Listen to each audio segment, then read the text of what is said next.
And please, and I'm going to try to wrap this up in 5 minutes. There's a couple things here that you need to know. Let me just start with the jail. I changed the status of the jailers.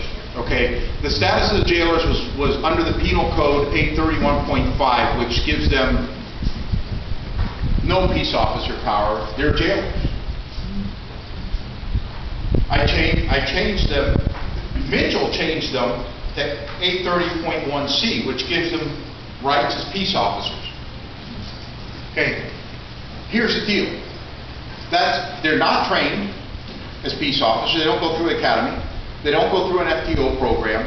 They don't go through the probationary period. Yet they can go into Safeway in the same uniform that I'm wearing right now, with a gun strapped to their belt, and potentially get into a armed confrontation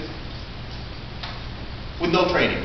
Now, does that sound like a liability that you feel like inheriting, with your house and your property taxes and everything else that you worked hard on building? So I took that on. Did that make them happy? No, it didn't make them happy.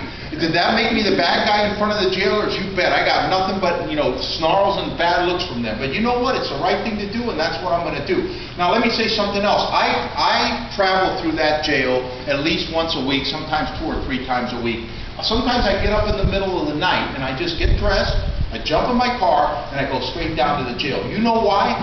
Because we had about a dozen writ of mandates and what they call writ of habeas corpuses filed by inmates last year saying that they were being abused or in some way mistreated.